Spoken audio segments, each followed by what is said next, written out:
Hello students, how are you all?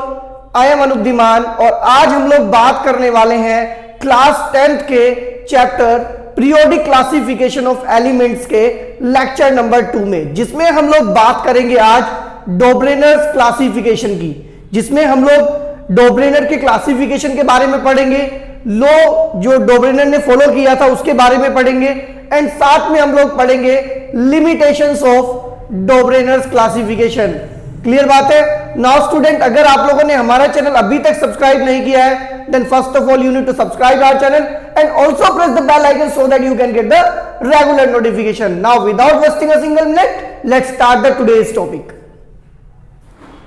Now student, बात कर लेते हैं हम लोग डोब्रेनर क्लासिफिकेशंस ऑफ एलिमेंट की। तो लेवुइयर के बाद डोब्रेनर ने अपना एक क्लासिफिकेशन का रूल दिया। In 1817, John Wolfgang Dobrener arranged the elements in the increasing order of their atomic masses. तो सबसे पहले क्या किया गया, एलिमेंट्स को उनके increasing order of their atomic masses में अरेंज किया। किसने? जॉन वॉल्फगैंग डोब्रेनर ने। इसके बाद देखो आप लोग, he made the groups of 3 elements. और जब उन्होंने increasing order of their atomic masses में लगाया और उन्होंने क्या किया, एलिमेंट्स के ग्रुप बनाए, और वो भी एक ग्रुप में कितने एलिमेंट कंसीडर किए गए? 3। और ये जो 3 एलिमेंट्स का ग्रुप था, इसको नाम दिया गया ट्रेड्स। क्लियर बात है? इसको नाम क्या दिया गया? ट्रेड, जिनको हम लोग डोब्रेनर्स ट्रेड भी बोलते हैं। इसके बाद एक डोब्रेनर का लॉ दिया गया। अभी लॉ में क्या लिखा था? In each trade the atomic mass of the middle element was approximately equals to the average atomic mass of the first and the last element. It means अगर हमारे पास ट्रेड के अंदर 3 एलिमेंट है, ए, बी एंड सी, तो जो B है, जो middle most element है, इसका एवरेज एटॉमिक, इसका जो अप्रोक्सीमेट एटॉमिक मास होगा, इन दोनों के एवरेज एटॉमिक मास के इक्वल होगा। क्लियर है? तो ये तो क्लासिफिकेशन था डोब्रेनर का। Increasing order of the atomic masses में लगाएंगे, 3 एलिमेंट्स के ग्रुप बनाएंगे। ईच ग्रुप में जो 3 एलिमेंट है, वो ग्रुप क्या नाम दिया गया? उसको नाम दिया गया ट्रेड। और जो first and the last element का एवरेज एटॉमिक मास है, वो अप्रोक्सीमेट इक्वल होता है मिडल एलिमेंट के। इसी बात को अभी हम लोग एक एग्जांपल के थ्रू समझते हैं, जिसमें हम लोग बात करेंगे उन ट्रेड्स की जिनको डोब्रेनर ने क्या किया था? डिस्कवर किया था। क्लियर बात है? Now student, pause the video to note it down. बात कर लेते हैं डोब्रेनर के ट्रेड्स की। तो नाउ स्टूडेंट, बात कर लेते हैं हम लोग डोब्रेनर ट्रेड्स की। तो डोब्रेनर ने यहां पर 3 ट्रेड्स जो थे वो आइडेंटिफाई किए थे, जिसमें फर्स्ट वन ट्रेड था हम लोग के पास lithium, sodium, potassium. Second one triad हम लोग कह सकते हैं it is T1, that is triad 1, T2 that is triad 2 and T3 that is triad 3। तो 3 ट्रेड डिस्कवर हुए थे, lithium, sodium, potassium, calcium, strontium, barium and chlorine, bromine and iodine. तो ये 3 ट्रेड जो थे वो डोब्रेनर ने डिस्कवर किए थे। अभी जो डोब्रेनर का लॉ था, उस लॉ के according the approximate atomic mass of the middle element is always equals to the average atomic mass of the first and the third element. तो यहां पर देखो, फर्स्ट वन एलिमेंट जो है हमारे पास लिथियम, जिसका एटॉमिक मास है 6.9, सोडियम 23, पोटेशियम 39।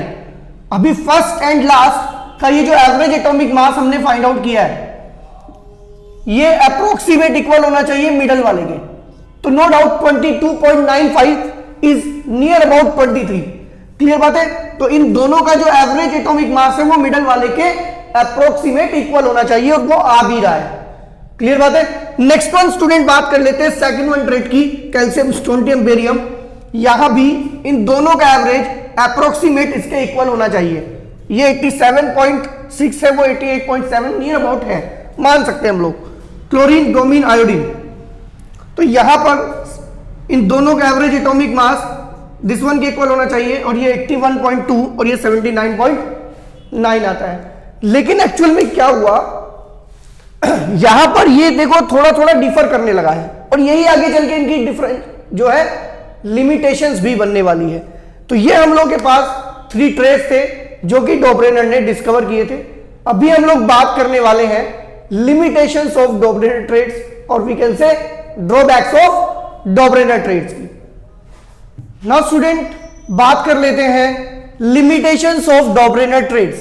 तो जो डॉबरेनर ट्रेड्स थे जिसमें आप लोगों को बताया गया था कि जो डॉबरेनर है उसने क्या किया था भाई, एलिमेंट्स को increasing order of their atomic masses लगाया, और एटॉमिक मासेस में लगाने के बाद उन्होंने ग्रुप ऑफ 3 एलिमेंट्स बनाए जिनको हमने ट्रेड बताया। फिर एक लॉ बताया गया था, लॉ में बताया गया था आप लोगों को कि जो एवरेज एटॉमिक मास होता है first and the third element it is approximately equals to the atomic mass of the middle element. तो यहां पर उसके कुछ ड्रॉबैक्स हैं हम लोगों के पास, और वी कैन से हमारे पास वो लिमिटेशंस है, तो उनके बारे में बात कर लेते हैं। तो जो सबसे पहले हम लोगों के सामने जो ड्रॉबैक आया और वी कैन से लिमिटेशन आई, that is what all the element discovered at that time could not be classified into trades.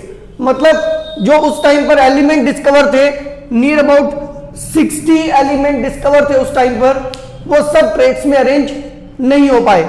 He could identify only 3 triads. तो जो डॉबरेनर थे वो केवल 3 ट्रेड्स ही क्या कर पाए, आइडेंटिफाई कर पाए, और उस टाइम पर जितने भी एलिमेंट डिस्कवर थे वो सबको ट्रेड्स में अरेंज नहीं कर पाए।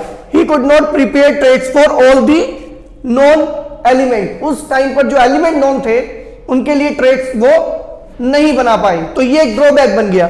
उसके बाद एक और ड्रॉबैक आने लगा, for very low and very high atomic masses. मतलब जब ट्रेड्स के अंदर उन्होंने very low and high atomic masses के एलिमेंट्स रखे, तो उनका जो मिडल मोस्ट एलिमेंट था उसका जो अप्रोक्सीमेट मास था वो फर्स्ट एंड लास्ट के एवरेज एटॉमिक मास से बहुत ज्यादा वैरी करने लगा। और ये वेरिएशन हमारे थर्ड ट्रेड में भी था, जिसमें हमने एलिमेंट लिखे थे क्लोरीन, ब्रोमीन एंड आयोडीन। तो जो क्लोरीन एंड ब्रोमीन हम लोग के पास आयोडीन, ये जो हम लोग के पास एक ट्रेड था, इसमें इन दोनों का एवरेज एटॉमिक मास वो ब्रोमीन के अप्रोक्सीमेट एटॉमिक मास के इक्वल नहीं आता था। मतलब वो वेरिएशंस बढ़ते चले गए जिस वजह से ट्रेड्स नहीं बने। क्लियर बात है? Now pause the video to note it down. तो आज इस वीडियो में स्टूडेंट हम लोग इतना ही करेंगे। नेक्स्ट वन टॉपिक हम लोग नेक्स्ट वन वीडियो में कवर करेंगे। अगर आप लोगों को हमारा वीडियो अच्छा लगा देन इसे लाइक करें, शेयर करें, और साथ ही हमारे चैनल को सब्सक्राइब करें, जिससे आप लोगों को रेगुलर नोटिफिकेशन जो है मिलते रहे। नाउ स्टूडेंट मिलते हैं नेक्स्ट वन लेक्चर में।